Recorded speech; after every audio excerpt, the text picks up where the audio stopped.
자, 오늘도 이 밤에 하나님 말씀의 은혜가 우리 가운데 넘칠 수 있기를 축원합니다. 하나님은 저와 여러분들을 하나님의 자녀로 이 땅 가운데 여러분 불러주셨습니다.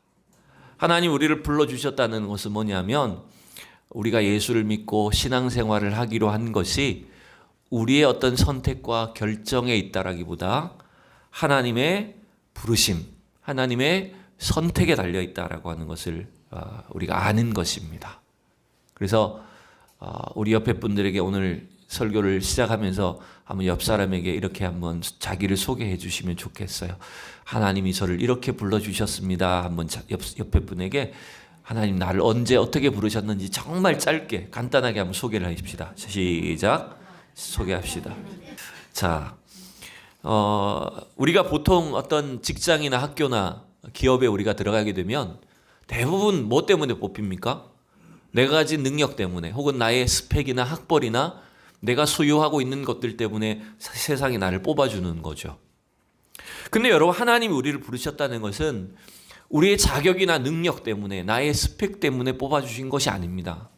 그래서 철저히 하나님이 일방적으로 우리를 선택하셔서 사실은 내가 자격이 없음에도 불구하고 하나님의 자녀로 또 그리스도의 제자로 우리가 부름받게 된 것입니다.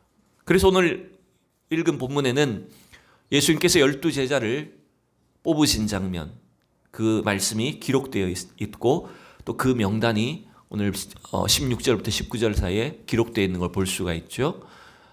우리가 예수님 12제자들 다 알지만 한번 본문을 통해서 다시 한번 읽어보면 누굽니까? 시작. 이 12를 세우셨으니 시몬에게는 베드로라는 이름을 더하셨고 또 세베대의 아들 야고보와 야고보의 형제 요한이니 이 둘에게는 보아너게 곧 우레의 아들이란 이름을 더하셨으며 또 안드레와 빌립과 바돌로메와 마테와 도마와 알페의 아들 야고보와 및 다데오와 가나안인 시몬이며 또 가롯 유다니 이는 예수를 판 자더라. 이제 마테마가 누가복음에 12제자 이름이 등장하지만 순서가 조금씩 다르기도 하고 또 그 다음에 그 이름들의 좀 기록 방식이 좀 차이가 있긴 하지만 우리가 다 아는 대로 예수님의 12제자가 여기 다 기록되어 있습니다. 지난주에 우리가 그 예수님 당시의 여러 유대 그 분파들을 봤는데 여기 나오죠. 가나안인 시몬이라고 하는 이 사람은 가나안 사람을 말하는 게 아니고 그 당시의 열심당을 가리키는 겁니다. 어쨌든 이 12제자에 대해서 우리가 오늘 상세하게 살펴보려고 하는 것은 아닙니다. 추후에 이제 12제자들의 한 명 한 명을 또 다뤄볼 기회는 아마 있을 것 같은데 예수님이 지금 이 당시에 12제자를 따로 부르셨다라고 하는 것은 그 본문의 흐름에서 보면 굉장히 독특해 보이기도 하면서도 자연스러운 일이라고 할 수 있습니다.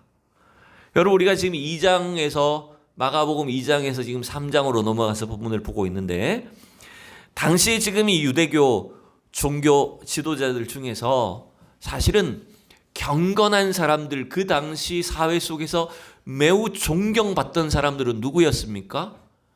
저 사람들 정도 되면 예수님의 제자가 될 만하다라고 사람들에게 인정을 받는 사람들은 누구였습니까? 그 사람들은 대체로 보면 바리새인들, 그 당시의 종교 지도자들, 서기관들 뭐 이런 사람들이 아니었을까요?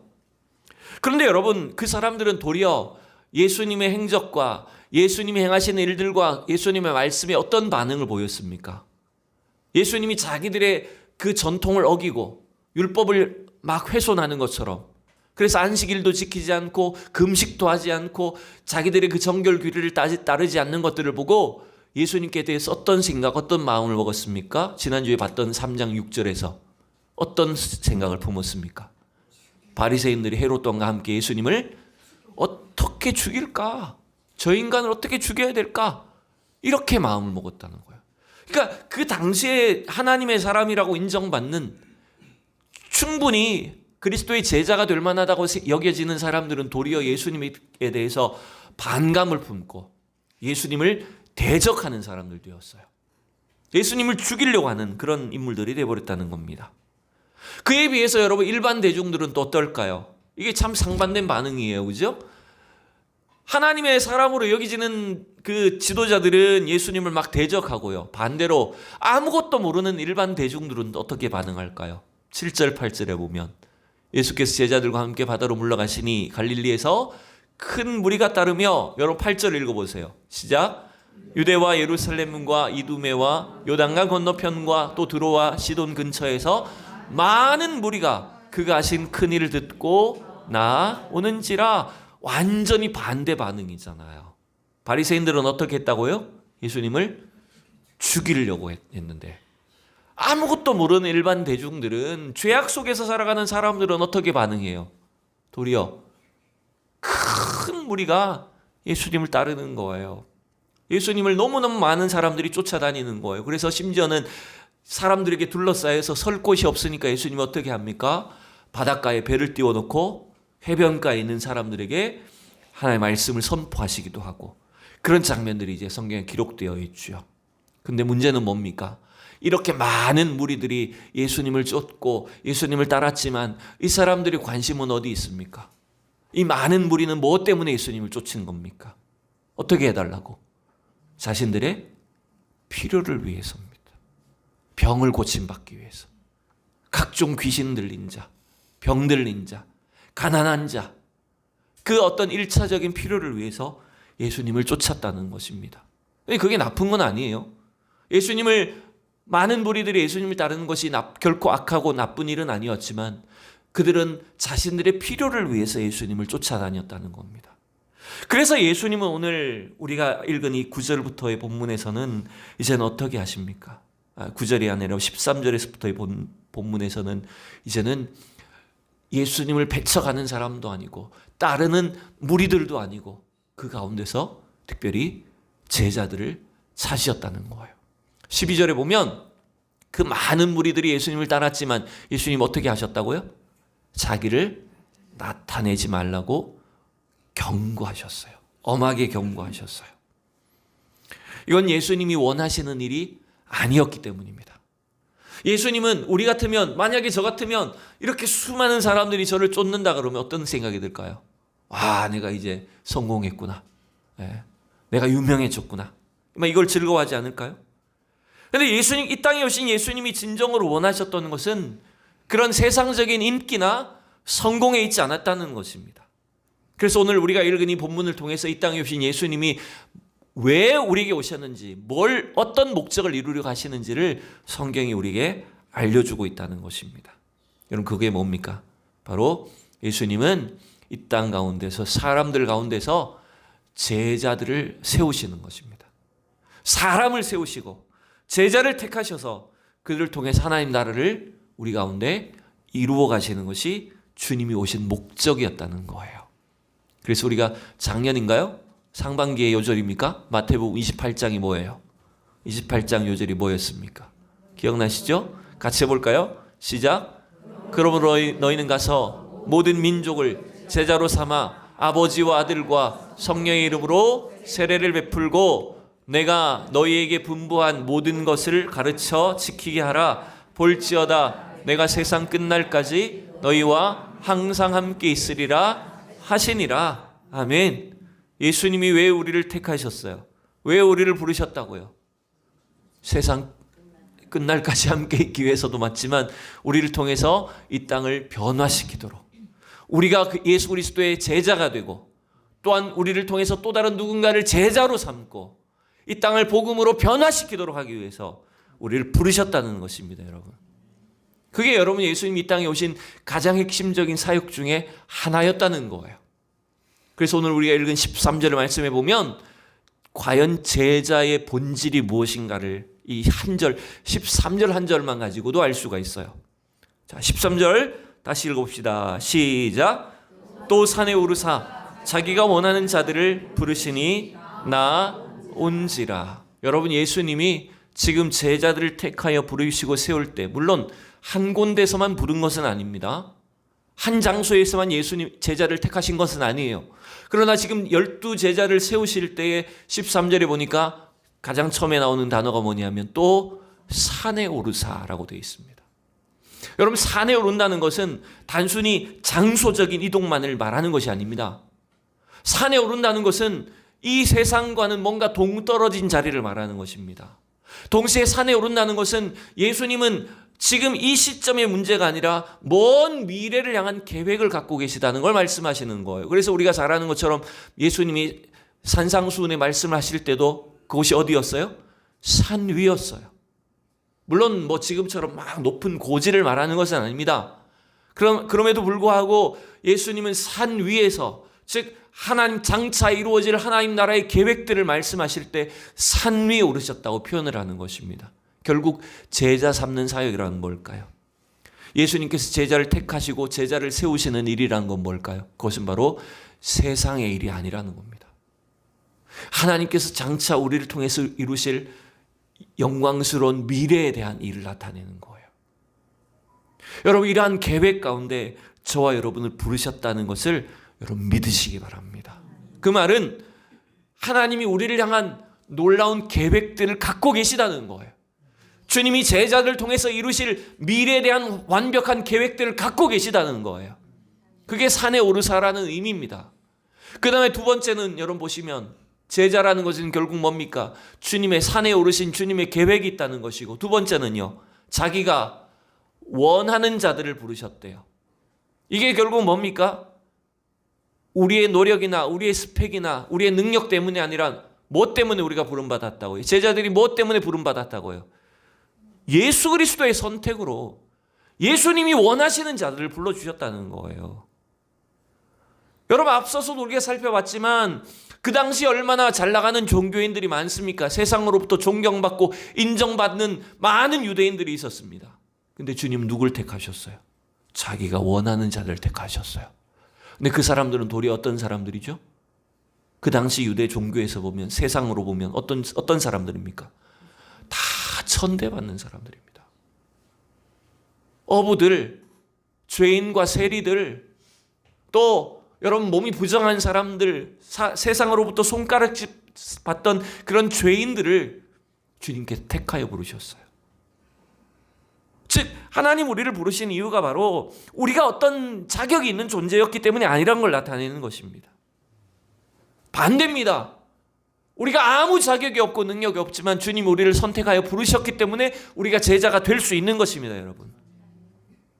그래서 오늘도 이 시대에 우리가 구원받고 하나님의 자녀가 된 일이 주님이 우리를 원하여 부르신 것이라는 걸, 내가 너를 지명하여 불렀나니 너는 내 것이라고 주님 말씀하시지 않았습니까? 주님의 그 선택과 은혜 때문에 우리가 구원받은 것을 기억할 수 있게 바랍니다. 또한 여러분 마지막에 보면 뭡니까? 원하는 자들을 부르시니 어떻게 됐어요? 나온지라. 누가 나왔다는 거예요? 누굴 부른 거예요? 주님이 제자들을 지명하셔서 선택해서 부르셨어요. 그럼 누가 나온 거예요? 그들이 나온 거예요. 부름받은 자들이 나온 거예요. 결국 나왔다는 것은 무슨 말입니까? 어부들이 여러분 그물을 손질하고 막 바다에서 고기를 잡고 돌아왔는데 주님이 나를 따르라고 할 때 그 제자들이 어떻게 했다고요? 어부들이 어떻게 했다고요? 자기들이 그물을 버려두고 즉시 따랐다 그랬잖아요. 여기서 나왔다는 것도 그걸 말하는 겁니다. 주님의 부르심 앞에 순종하는 자들, 주님의 부르심과 그 명령 앞에 반응하여 순종함으로 제자도가 시작됐다고 하는 걸 말합니다. 여러분, 예수님이 우리를 이 땅 가운데 택하시고 부르시고 구원하신 것은 우리의 계획과 목표를 이루기 위함이 아닙니다. 내 필요, 단순히 내 필요를 위해서, 혹은 내가 계획하고 내가 목표라는 것을 이루기 위해서 우리가 예수님을 믿고 신앙생활하는 것이 결코 아닙니다. 우리는 몰랐지만, 나는 깨닫지 못했지만 주님께서 내 안에, 우리 안에 이루시고자 하는 놀라운 계획을 갖고 계셔서 그 주님의 목표를 위해서 우리가 부름받았다는 것을 여러분 믿으셔야 됩니다. 이걸 깨닫지 못하면, 그 주님의 부르심을 믿지 못하고 알지 못하면 많은 사람들이 교회를 다닐 수는 있어도, 신앙생활을 할 수는 있어도 그냥 나의 필요만 채워지면 어떻게 될까요? 교회에 가서 내가 기도한 것, 내 필요한 것만 구했는데 이루어지면 더 이상 교회 다닐 필요가 없게 돼버릴 수 있습니다. 또 반대로 나의 필요가 이루어지지 않는다라고 해서 실망이 돼버리면 내가 원하는 세상이 이루어지지 않아, 내가 목표한 일들이 이루어지지 않아, 그래서 실망하게 되면 어떻게 돼버릴까요? 또 더 이상 내가 예수를 믿을 필요가 없어지는 거죠. 많은 사람들이 오늘날 그렇게 살고 있습니다. 이 시대도 마찬가지입니다. 자기들이 기대했던 대로 이루어지지 않으니까 예수님을 배척합니다. 또 자기가 원하는 필요만 채우면 더 이상 예수님을 필요로 하지 않는 사람들이 돼버리는 겁니다. 여러분, 그러나 제자들은 그런 사람이 아닙니다. 예수님이 부르신 제자들은 자신의 계획과 목적을 위해서 주님을 따르는 사람들이 아닙니다. 물론 여전히 제자들도 주님이 십자가 달려 그 사역을 완성하시기까지, 부활하시기 전에 그들은 그걸 깨닫지 못했죠. 계속해서 자기의 목적을 따라갔죠. 그러나 그럼에도 불구하고 예수님 어떻게 하십니까? 그 제자들을 통해서 하나님의 나라, 하나님의 구원 계획을 성취하신다는 거예요. 지금도 주님이 이 놀라운 계획을 우리 안에 갖고 계시다는 걸 믿으시기 바랍니다. 저와 여러분, 아니 저처럼 이렇게 부족한 존재도, 나약하고 연약하고 미련한 인생도 주님이 택하여 주시면, 우리를 사용하시면 이 나라, 이 민족을 향한, 세계 열방을 향한 놀라운 주님의 구원 사역의 도구로 우리를 쓰신다는 거예요, 여러분. 그 놀라운 계획 가운데 우리를 부름받았다는 걸 여러분 기억하셔야 됩니다. 자, 그래서 오늘 본문은 예수님이 제자를 부르신 이유가 이렇게 딱 정확하게 14절과 15절에 기록되어 있는 거예요. 자, 다시 한번 14절과 15절 말씀을 같이 읽어봅니다. 시작. 이에 12를 세우셨으니 이는 자기와 함께 있게 하시고 또 보내사 전도도 하며 귀신을 내쫓는 권능도 가지게 하려 하심이러라. 아멘. 여러분, 오늘 저는 3장 14절 15절에서 딱 두 가지만, 주님이 우리를 제자로 부르신 이유, 우리를 하나님의 자녀로 부르신 두 가지 이유를 본문은 이렇게 기록합니다. 첫 번째가 뭐라고요? 색깔이 칠해진 본문에 뭐예요? 자기와 함께 있게 하시고. 여러분, 우리를 왜 택하여 주셨을까요? 우리가 왜 이 땅에 제자로 부름받았을까요? 그 첫 번째 이유는 뭐냐면 우리가 주님과 함께 있도록 하기 위함입니다. 여러분, 예수님과 함께 한다는 것이 뭘까요?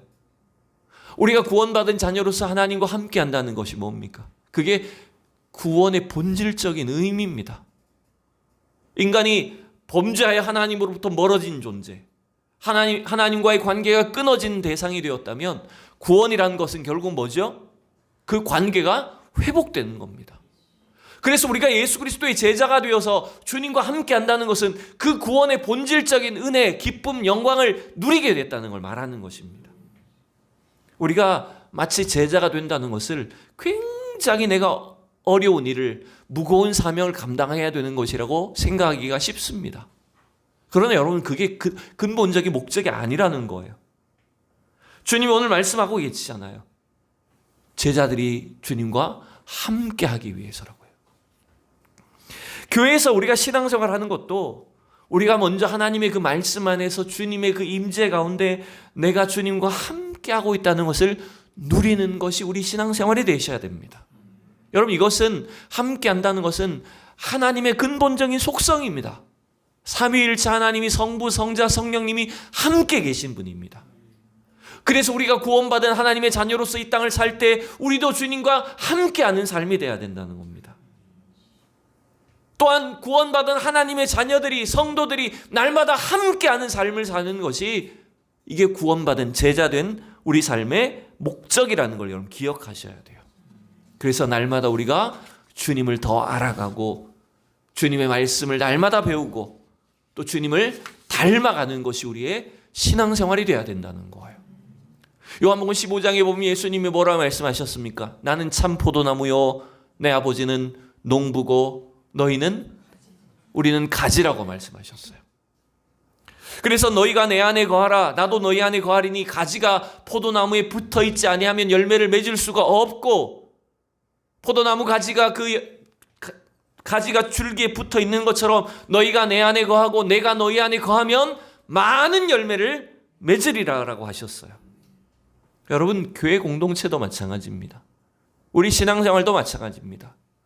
우리의 삶이 주님께 연결되어 있지 않으면, 주님과 날마다 함께하는 삶이 이루어지지 않으면, 여러분, 그건 종교 생활은 할 수 있을지 모르지만 주님이 우리에게 원하시는 참된 구원과 생명의 열매를 맺을 수는 없다는 거예요. 그래서 우리 신앙생활이 자꾸 이 단계를 자꾸 넘어가야 돼요. 내가 교회 잘 나가는 거, 예배 시간에, 종교 시간에 그 종교적인 행위를 하는 그것으로 나는 신앙생활을 잘하고 있다라고 하는 걸 자꾸 넘어서야 돼요. 거기서 더 넘어가서 내가 그리스도 안에서 사는 것, 주님과 함께 동행하는 것이 얼마나 복되고 즐거운 일인가를 누리는 삶이 돼야 됩니다. 교회 공동체도 마찬가지예요. 목회자로서 저의 고민 중에 하나는 그겁니다. 우리 성도들이 주일날, 일요일날 예배 시간에 와서 예배만 드리고 가는 신앙생활이 아니라 어떻게 하면 구역 식구들과 또 기관 안에서, 공동체 안에서 자신의 삶을 함께 나누고 서로 연합되는 그런 신앙생활을 할까? 서로 사귐이 있는 그런 공동체가 될까? 여러분, 그게 여러분 하나님께서 우리 안에 주시고자 하는 진짜 놀라운 축복이 거기에 있는데, 그걸 알지 못한 채 그냥 종교적인 형식으로만 내가 다 했다라고 생각하는 것은 주님이 우리에게 원하시는 걸 아직도 모르고 있다는 것과 마찬가지입니다. 여러분, 2024년이 다 갔는데 2025년도 이후에 우리 교회와 우리 신앙생활의 목적이 더욱더 주님과 가까이 하는, 또 주님이 주시는 그 풍성한 교제와 은혜를 누리는 우리 신앙생활이 될 수 있기를 축복합니다. 두 번째, 여러분 오늘 15절에 보면, 14절 마지막에 보면 어떻게 되어 있습니까? 첫 번째 목적이 뭐라고요? 주님이 우리와 자기가 함께 있기를 원하신다 그러셨어요. 두 번째는 뭐로 시작합니까? 또 보내사로 시작합니다. 뒤에 전도도 하며 귀신을 내쫓는 권능도 가지게 하신다는 것은 어디에 다 포함되는 말입니까? 보내신다는 것에 포함된 겁니다. 즉 주님은 우리를 제자로 부르신 이유, 우리를 하나님의 자녀로 부르신 첫 번째 이유는 우리가 주님과 함께 있는 것입니다. 근데 우리가 늘 함께만 있는 것이 목적이 아닙니다. 두 번째는 뭐라고요? 우리는 보냄을 받기 위해서 부름받았다는 거예요. 그래서 여러분, 우리가 12 제자라는 말도 쓰고 12 사도라는 말도 쓰지 않습니까? 12명의 사람들을 부를 때 제자라고 부르기도 하고 사도라고 부르기도 합니다. 제자는 뜻이 뭡니까? 제자는 배우는 사람입니다. 예수님과 함께 있으면서 예수님 말씀을 배우는 사람들이라면 똑같은 사람들이지만 사도라는 말을 쓸 때는 그들이 뭐가 된 겁니까? 사도라는 말은 그들이 보냄을 받은 자란 말입니다. 어디로 보냄을 받습니까? 어디로 가야 되는 겁니까? 그렇죠. 세상으로 보냄을 받은 겁니다. 그래서 예수님이 지금 12 제자를 부르신 그 이유가 바로 두 가지예요. 자기와 함께 있게 하시는 것. 제자로서 주님의 말씀을 날마다 배우고 주님을 닮아가는 삶을 위해서 그 참된 교제, 풍성한 교제를 누리도록 하는 것이 첫 번째라면, 두 번째는 뭐라고요? 세상으로 보냄받기 위해서입니다. 특별히 우리가 이걸 기억해야 돼요. 우리가 이 땅 가운데 이제 우리가 구원받은 하나님의 자녀가 된 것은 우리끼리 모여서 즐거운 교제만 누리도록 하신 것은 또 아니라는 것입니다. 그것은 바로 복음이 없는 이 세상을 향해서, 어두운 이 땅을 향해서 보냄을 받은 자라는 것도 기억할 수 있기를 축복합니다. 그래서 주님은 우리에게, 제자들에게 뭐라고 말씀하십니까? 너희는 세상의 소금이니, 너희는 세상의 빛이니 라고 하셨어요. 너희는 세상의 소금이 되라 라고 하지 않으셨어요. 세상의 빛이 되어야 한다고 하지 않으셨어요. 너희는 세상의 소금이다, 빛이다 라고 하셨어요. 그 말은 우리가 있어야 될 자리들이 또한 어디라는 것이죠? 여러분, 교회 안에서만 소금이 되라는 것이 아닙니다. 교회 안에서만 빛이 되라는 것이 아닙니다. 우리는 세상 속의 소금이고 세상 속의 빛으로 존재하고 있다는 거예요. 그게 우리의 근본적인 사명이라고 하는 걸 여러분 말씀하고 있는 거예요. 그래서 우리 그리스도인들은 바로 그리스도의 제자라고 하는 나의 신분이 뭔가를 기억했을 때, 내가 어떤 수준이든지 내 능력이 작고 크든지와 상관이 없이 나는 세상 속에 지금 믿지 않는 사람들 속에서 그리스도의 복음을, 그 구원의 능력을 나타내고 드러내는 사람으로 내가 존재하고 있다는 것을 기억해야 된다는 거예요. 다른 교회를 다니는 어느 초신자 성도님이 저한테 이런 질문을 해요. 자기 교회는 이번 주일날 한 사람씩 데리고 오는데 저희 교회는 안 해요? 묻더라고요. 이분은 정말 초신자예요. 교회는 다닌 지 얼마 안 돼서 얼마 안 됐고 성경도 잘 모르고 교회에 대해서 거의 모르시는 분이에요. 근데 그분은 자기 교회에 일어난 일들을 걸핏하면 저한테 쏙쏙들이 이야기를 해요. 예. 자기 교회는 뭐 이런 거 하는데 서영교회는 안 해요? 물어요. 예. 뭘 하냐 그랬더니 한 명씩 데리고 오는 거래요. 그게 뭔지도 몰라 자기는. 그냥 한 명씩 데리고 오는 거예요. 그게 뭐예요 여러분? 전도주일이에요. 예. 이번 주일이 자기 교회 전도주일이에요. 그래서 얘기했죠. 우리도 해요. 우리도 했어요. 이렇게 얘기를 했어요. 근데 한편으로 말하면서 제가 좀 그런 마음이 들었어요. 이분이 이제 교회 다닌 지 얼마 되지 않은 완전히 초신자인데도 불구하고 자기 교회에서 어떤 행사를 하고 그 일이 어떤 일인지를 이렇게 초신자도 다 알고 있는데 우리 교회는 어떨까? 갑자기 생각이 드는 거예요. 우리 교회 성도들은 그 일에 대해서 얼마나 전도에 대해서 부담을 가지고 있을까? 세상 속에서 믿지 않는 사람들을 교회로 초청하고 인도하는 일에 얼마만큼 부담감을 가지고 복음을 들고 세상에 나아가고 있을까? 여러분 이런 생각이 드는 거예요. 여러분 오늘 주님 우리를 주님과 함께 있게 하시고 또한 하나님을 알지 못하는 세상 속으로 우리를 보내셔서 그 어둠 속에 있는 사람들, 죄악 속에 있는 사람들, 귀신 들린 자들, 악한 영에 사로잡힌 사람들을 하나님께로 인도할 수 있도록 복음을 들고 나갈 때 주님 우리에게 능력을 주시는 줄로 믿습니다. 그래서 주님께서 그들을 부르셨다고 하잖아요. 병을 고치고 귀신을 내어쫓는 권능을 주시려고 제자를 부르셨다고 하십니다. 우리의 사명이 여기 있다는 것을 알게 될 때에 복음을 들고 나아가는 우리 성도들에게도 이와 같은 힘과 능력을 주시는 줄로 믿습니다. 일본에 아주 오래전에 일본의 어느 외국계 기업이 일본에 이제 지사를 설립해서 그 일본 지사를 이끌 그 적임자를 그 CEO를 이제 찾았답니다. 어떤 사람을 찾았냐면 이 사람은 아주 똑똑하고 정직하고 창조적인 능력도 있어야 되고 신뢰할 만한 사람이어야 되고 또 일본어에 능통한 사람이어야 된다. 막 이런 조건의 사람들을 이제 미국계 회사가 일본 지사를 세우려고 그 지사장을 CEO를 뽑으려고 사람을 막 찾은 거예요. 그래서 여러 사람들을 뽑고 보다 보니까 딱 조건에 맞는 사람을 찾았대요. 근데 여러분 그 사람이 누구냐면 일본에 와 있던 선교사였대요. 오랫동안 일본에서 살다 보니까 일본어도 잘하죠. 또 선교사니까 또 사람들로부터 인정받고 믿을만하죠. 그래서 이 선교사에게 제안을 한 겁니다. 당신이 원하는 연봉을 또 주택도 주고 차도 주고 다 줄 테니까 이제 우리 회사의 지사장이 되라. 이렇게 하니까 거절하는 거예요. 보수가 적은가? 그래서 연봉을 2배로 줄 테니까 일을 해라. 또 거절을 하는 거예요. 세 번째 파격적인 조건을 줘서 당신이 원하는 걸 다 해줄 테니까 우리 회사를 위해서 일해달라. 이렇게 제안을 했더니 끝까지 거절하는 거예요. 그러면서 뭐라고 하는지 압니까? 당신들이 제시한 대우나 보수는 충분합니다. 차고 넘칩니다. 그러나 그 일은 제가 하는 일에 비하면 너무나 보잘것없는 일이어서 저는 이 일을 못 그만둡니다. 이렇게 거절했다는 거예요. 그 일이 뭐예요? 그렇죠. 복음을 전하는 일입니다. 그리스도의 제자로 우리가 이 세상을 살아가는 일입니다. 여러분, 우리 시대의 아픔이 어디에 있습니까? 우리 대한민국의 참 이 어려운 시대의 이 문제점들이 주로 어디에 있습니까?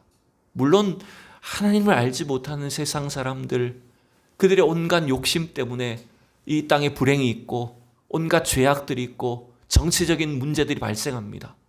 그런데 동시에 이 땅의 어려운 문제의 큰 원인 중에 하나는 이렇게 수많은 그리스도인들이 있는데 수많은 교인들이 존재하는데도 불구하고 세상 속에서 우리가 복음의 영향력과 능력을 드러내지 못한다는 데 있는 겁니다. 우리는 자칫하면 나의 이익만을 위해서 그저 세상 사람들처럼 나의 필요만을 위해서 종교적인 형식에만 빠져 있거나 나의 필요만을 채우려 하고 있는지 모른다는 겁니다. 오늘 주님이 12명의 보잘것없는 사람들을 세우셨어요. 그러나 여러분, 이 12명의 보잘것없는 사람들이 결국 어떻게 됩니까? 나중에 70명이 되고, 그 다음에 여러분 3,000명이 되고 5,000명이 되고, 이 사람들을 통해서 12명으로 시작한 예수님의 제자들이 전 세계를 복음으로 변화시키는 도구들이 되었습니다. 오늘 주님이 이와 같은 놀라운 은혜로 우리를 부르셨다는 걸 기억할 수 있기 바랍니다. 그래서 우리 성도들 한 사람이 너무 중요한 거예요. 내가 어떤 신분인지, 나의 지금 역할이 어떤 것인지를 깨닫고, 오늘 주님의 부르심을 따라, 또 세상으로의 보내심을 따라 우리에게 맡겨주신 복음의 사명을 감당하는 우리 성도들 한 사람 한 사람을 통해서 지금도 주님은 이 땅을 구원하시는 줄로 믿습니다. 이 땅에 여러분 소망이 바로 우리 믿음의 사람들에게 있는 것입니다. 그리스도의 제자로 부름받은 우리 성도들 안에 여러분 이 땅에 소망이 있는 줄로 믿습니다. 그래서 다시 한번 소망할 것이 없는 이 땅 가운데서도 구원자로 오신 주님과 또 주님의 제자로 부름받은 우리 성도들을 통해서 이 땅에 변화되고 회복되는 그 귀한 역사가 일어날 줄 믿고, 여러분 담대한 심령으로 기도하는 우리 모두가 될 수 있기를 축복합니다. 여러분 특별히 한 해 연말을 보내면서 더욱 기도하시기를 바랍니다. 여러분 우리가 이 잘못되고 문제 있는 이 세상을 향해서 욕하고 비난하는 일은 누구나 할 수 있어요. 제가 늘 말씀드리잖아요. 평가하는 일은 누구나 할 수 있어요. 그러나 세상에 할 수 없는 일을 우리는 해야 됩니다. 세상 사람들이 하지 않는 일을 해야 됩니다. 그것이 뭡니까? 주님 앞에 기도하는 일입니다. 여러분 새벽에 나와서 기도하십시오. 하나님 앞에 이 나라를 살려달라고 기도하십시오. 이 땅에 참된 평화가 오고 다시 회복될 수 있도록 우리가 함께 기도할 수 있기를 축복합니다.